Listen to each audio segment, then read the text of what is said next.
Hello friends, అందరికీ నమస్కారం. Welcome back to channel. మనం ఎస్ఎస్సి సీజీఎల్ కోసం స్టార్ట్ చేసిన టార్గెట్ సిరీస్లో సక్సెస్ఫుల్గా 97 డేస్ కంప్లీట్ అయినాయి. ఈరోజు వచ్చేసి డే 98.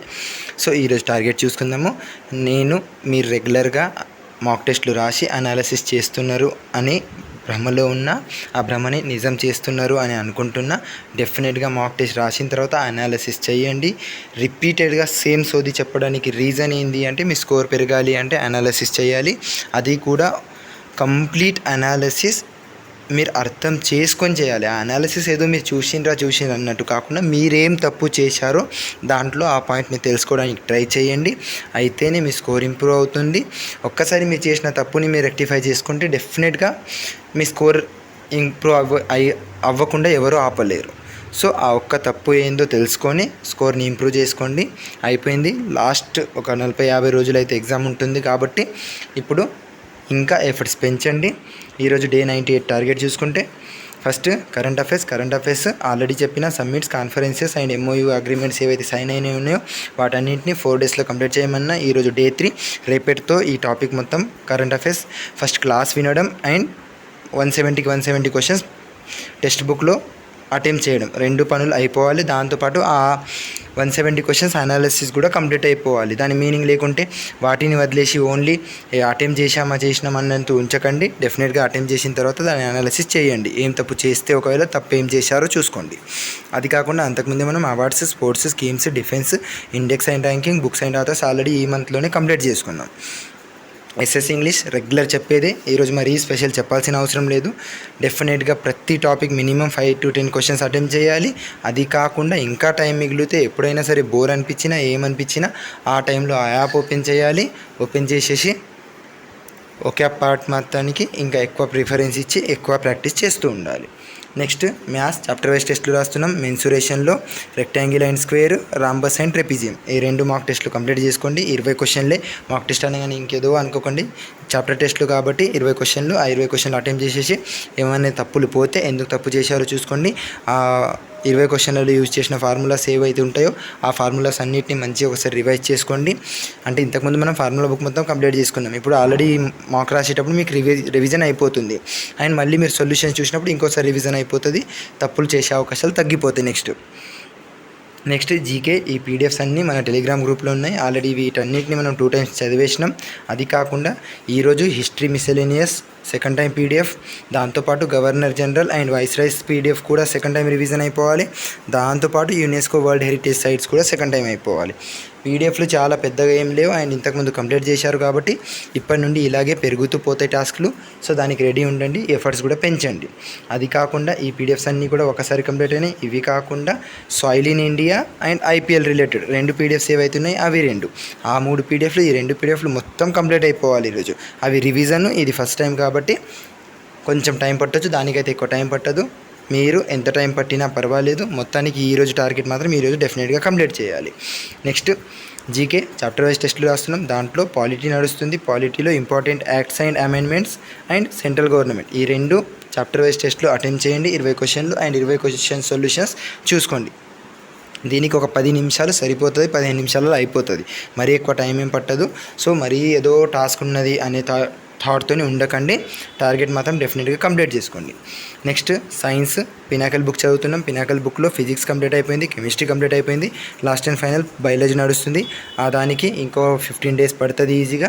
ఎందుకంటే మనం ఒకటేసారి మొత్తం క్వశ్చన్స్ కంప్లీట్ చేస్తలేం. కొన్ని క్వశ్చన్స్ నార్మల్గా తీసుకొని వెళ్తున్నాం కాబట్టి ఈ 264 క్వశ్చన్స్ 2 times చదవడం అయింది. 491 క్వశ్చన్స్ కెమిస్ట్రీ ఏవైతే ఉన్నాయో దాంట్లో 150 ఆల్రెడీ రివిజన్ అయిపోయింది. ఈరోజు 151 to 170 20 క్వశ్చన్ రివిజన్ చేసుకోండి. అది కాకుండా బయాలజీలో 280 క్వశ్చన్స్ ఆల్రెడీ కంప్లీట్ అయినాయి. ఈరోజు 282 నుండి 310 వరకు ఆ 30 క్వశ్చన్లు రివిజన్ చదవండి ఫస్ట్ టైం. ఆ 30 క్వశ్చన్లు endocrine, exocrine system related and respiratory system related, digestive system related అంటే ఈ 3 టాపిక్ నుండి ఆ 30 క్వశ్చన్లు ఉన్నాయి. మొత్తం ఒకటే దాంట్లో ఉన్నాయి. 30 క్వశ్చన్లు కంప్లీట్ చేసుకోండి. నెక్స్ట్ ఇంగ్లీష్ విషయానికి వస్తే fill in the blanks first second third mock attempt చేయండి. A to Z వొకాబులరీ ఏదైతే మనం లాస్ట్ మంత్లోనే చదివినామో దాన్ని రివిజన్ చేస్తున్నాము. ఈరోజు MNO కంప్లీట్ చేసుకోండి. ఈ వీక్లో ఈ రివిజన్ మొత్తం కంప్లీట్ అయిపోతుంది. అండ్ ఈ మంత్ ఎండ్ 30 వరకు కంప్లీట్ చేసేసుకొని నెక్స్ట్ ఫస్ట్ నుండి ఒకవేళ మిగిలిన టార్గెట్ మొత్తమే మనకు సరిపోతుంది అనిపిస్తే అదే కంటిన్యూ అయిపోతాం. లేదు స్టిల్ మనకు కొంచెం టైం మిగులుతుంది అంటే ఏదైతే సంజీవ్ సార్ రీసెంట్గా బుక్ లాంచ్ చేశారో ఆ బుక్లో మనం గ్రామర్ అంటే మీరు గ్రామర్ చేద్దాము, లేదంటే idioms book and A to Z okay already ఇక్కడ చేస్తున్నాం కాబట్టి మళ్ళీ దాన్ని రిపీట్ అవసరం లేదు అది కావాలి అంటే అది ఆ PDF ప్రొవైడ్ చేసిస్తా అండ్ దాన్ని రివిజన్ స్టార్ట్ చేద్దాం. లేదు గ్రామర్ అంటే గ్రామర్ ప్రాక్టీస్ స్టార్ట్ చేద్దాం. మీరు ఏది అంటే అది చేద్దాం. బట్ దానికోసం మీరు ఎక్స్ట్రా టైం తీయాల్సి వస్తుంది. నిన్నటి వీడియోలో అడిగిన రెస్పాన్స్ రాలేదు, ఇప్పటికీ అడుగుతున్నా. ఒకవేళ అదే చేద్దామంటే దాన్ని కంటిన్యూ చేద్దాము. లేదు ఇదే ఈ టార్గెట్ కంప్లీట్ చేయడం ఎక్కువైపోతుంది అంటే ఇదే కంటిన్యూ చేయండి. ఆల్రెడీ ఈరోజు మీకు చూస్తే కింద చూడండి కాన్సెప్ట్ సిరీస్ క్లాస్ 6 ఏదైతే ఇంతకుముందు 5 క్లాసులు కంప్లీట్ అయినాయో దాంట్లో 6th క్లాస్ ఆల్రెడీ సార్ నిన్న చెప్పారు. ఆ క్లాస్ ఈరోజు రేపట్లో కంప్లీట్ చేయండి. దాంతోపాటు కొత్త series concept show sir start చేశారు. అది నిన్నటి నుండి స్టార్ట్ అయింది. రెగ్యులర్గా క్లాసెస్ వస్తాయి.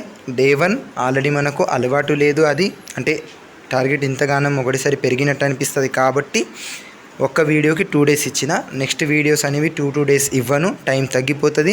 2 వీడియోలు 3 రోజులలో అలా చేయాల్సి వస్తుంది.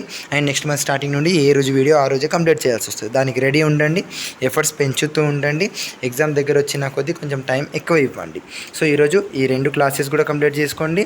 అంటే కనీసం 50% లేదంటే ఒక క్లాస్ మొత్తం ఈరోజు వినండి, నెక్స్ట్ రోజు ఇంకో క్లాస్ వినండి. రేపు మళ్ళీ కాన్సెప్ట్ షో ఏదైతే ఉందో సెకండ్ క్లాస్ కూడా వస్తుంది. సో క్లాసెస్ పెండింగ్ పడద్దు కాబట్టి మనం దాన్ని ప్లాన్ చేసుకోవాలి. మీరు ఎఫర్ట్స్ ఎక్కువ పెడితే మనం పెండింగ్ ఏది ఉంచకుండా ఎప్పటికప్పుడు కంప్లీట్ చేసుకుంటాం. అది కాకుండా మాక్ టెస్ట్ల విషయానికి వస్తే సీజల్ ఫుల్ మార్క్ 14 రాయండి. ఇంగ్లీష్ సీజల్ సెక్షనల్ మార్క్ 13 రాయండి. ఇవన్నీ టెక్స్ట్ బుక్లో చెప్తున్నా.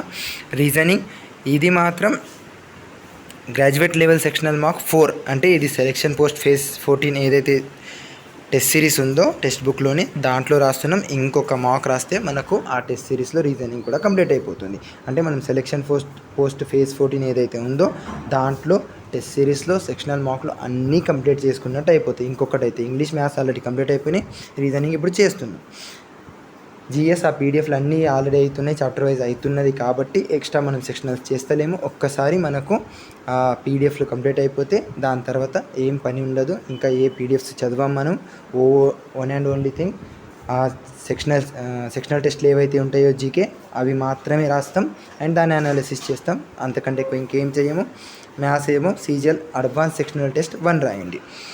నెక్స్ట్ అది కాకుండా ఈరోజు నార్మల్గా మీరు స్పోర్ట్స్ రిలేటెడ్ స్ట్రాటజీకి ఏదైతే ఉంటుందో అది వస్తుంది అని ఎక్స్పెక్ట్ చేసి ఉంటారు. బట్ వాటిని యాడ్ చేయలేదు. ఎందుకు అంటే కొంచెం టైం దొరకక వేరే టాపిక్ని తీసుకొచ్చిన అదే ఆర్టికల్స్.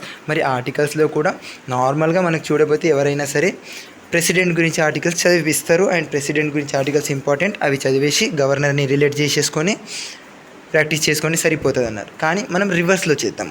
గవర్నర్ గురించి ఆర్టికల్స్ నేను ఇక్కడ తీసుకొచ్చిన అండ్ ప్రెసిడెంట్ గురించి ఆర్టికల్స్ మీరు చూసుకోవాలి అండ్ మీరు రిలేట్ చేసి నాకు చెప్పాలి. అంటే ప్రెసిడెంట్ గురించి మీరు ఎవరి క్లాసెస్ విన్నా ఎక్కడ విన్నా ఆర్టికల్స్ మనకు కామన్గా దొరుకుతాయి. కానీ గవర్నర్ గురించి ఎవరు చెప్పరు. ప్రెసిడెంట్ గురించి చెప్పేసి కంపేర్ చేసుకోండి, సేమ్ ఉంటుంది, ఇంత ఆర్టికల్ మైనస్ చేయండి అంటారు. నార్మల్గా అంతే వదిలేస్తారు. కానీ గవర్నర్ గురించి ఎక్కువ డిస్కస్ చేయరు. బట్ మనము గవర్నర్ గురించి ఆర్టికల్స్ ఇక్కడ చూసేసుకుందాము, దానిని ప్రెసిడెంట్తోని కంపేర్ చేద్దాము. అంటే రివర్స్లో చేసినందుకు మనకు గవర్నర్ ఇక్కడ డిస్కషన్ అయిపోతుంది, ప్రెసిడెంట్ గురించి కంపారిజన్ అవుతుంది. గవర్నర్ కంప్లీట్ అయిపోతుంది, ప్రెసిడెంట్ కవర్ అవుతుంది.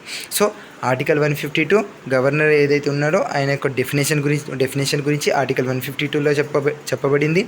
ఆర్టికల్ 153లో గవర్నర్స్ ఆఫ్ స్టేట్స్ వాటి గురించి ఉంది. 154లో ఎగ్జిక్యూటివ్ పవర్ ఆఫ్ గవర్నర్. మరి సేమ్ యాజ్ ఇట్ ఈస్ ఇక్కడ ఎలాగైతే గవర్నర్ యొక్క ఆర్టికల్స్ ఉన్నాయో ప్రెసిడెంట్ ఆర్టికల్స్ కూడా ఉంటాయి కదా, వాటిని మీరు కామెంట్ చేసి చెప్పాలి. ఎగ్జిక్యూటివ్ పవర్ ఆఫ్ గవర్నర్ 154 అయితే మరి ప్రెసిడెంట్ ఏంటి? అపాయింట్మెంట్ ఆఫ్ గవర్నర్ 155 ఆర్టికల్లో ఉంది మనకు. మరి అపాయింట్మెంట్ ఆఫ్ ప్రెసిడెంట్ ఏ ఆర్టికల్లో ఉందో మీరు కామెంట్ చేసి చెప్పాలి. అంటే ప్రతిదీ స్పెషల్ కామెంట్ ఏం అవసరం లేదు, ఒకటే కామెంట్లో మీరు మొత్తం ప్రెసిడెంట్ ఆర్టికల్స్ చెప్పండి. దానికి ఒక క్రొనాలజీ అవసరం లేదు, కింద మీద అయినా పర్వాలేదు, మీ ఓన్ వర్డ్స్లో మొత్తం చెప్పడానికి ట్రై చేయండి. రాకుంటే మాత్రం ఒకసారి చూసుకోండి. Same term of the governor 156లో ఉంది. Qualification for the appointment appointment of governor 157లో ఉంది. కండిషన్స్ ఆఫ్ గవర్నర్స్ ఆఫీస్ 158లో ఉంది. 159లో oath or affirmation by governor ఉంది. 160లో discharge of the functions of the governor in contingencies ఉంది. 161లో power of governor to grant pardon ఉంది. 162లో extent of executive power of state ఉంది. అయితే గవర్నర్ని ఎవరు అపాయింట్ చేస్తారో మీరు కామెంట్ చేసి చెప్పండి. దాంతోపాటు ప్రెసిడెంట్ని ఎవరు అపాయింట్ చేస్తారు, ప్రెసిడెంట్ రెసిగ్నేషన్ ఎవరికి ఇస్తారు, గవర్నర్ రెసిగ్నేషన్ ఎవరికి ఇస్తారు, ఈ వీటితో పాటు ప్రెసిడెంట్ రిలేటెడ్ ఆర్టికల్స్ దీంతో కంపేర్ చేసేసి అది కూడా కామెంట్ చేయండి. మీకు కామెంట్ చేయమంటున్నా అంటే దాని మీనింగ్ ఏదో మీకు పని చెప్తున్నట్టు కాదు, బట్ మీరు కామెంట్ చేయడం కోసము ఫస్ట్ ఏదైనా మీకు తెలిసింది ఉంటే డైరెక్ట్గా రివైజ్ అయిపోతుంది, కామెంట్ చేస్తారు. తెలిసింది లేకుంటే అట్లీస్ట్ మీరు మీ బుక్స్ తీసి చదువుతారు, లేదంటే ఎక్కడైనా సెర్చ్ చేసి దాని గురించి మొత్తం చూసి మళ్ళీ వచ్చి ఇక్కడ టైప్ చేస్తారు, మీకు రివిజన్ అయిపోతుంది. కాబట్టి కామెంట్ చేయమని చెప్తున్నా. సో ఈరోజు అపాయింట్మెంట్ ఎవరు చేస్తారు, president and governor, and resignations ఎవరికి ఇస్తారు వీరు, అండ్ దాని తర్వాత ఇంకేం అడిగినా ప్రెసిడెంట్ గురించి రిలేటెడ్ మొత్తం ఆర్టికల్స్ ఏవైతున్నాయో అన్నిటినీ నేను అడిగిన వాటికి డెఫినెట్గా కామెంట్ చేస్తూ ఉండండి. దానివల్ల మీకే లాభం ఉంది. ఇంకే డౌట్ ఉన్నా కామెంట్ చేయండి. Thank you for watching. All the best.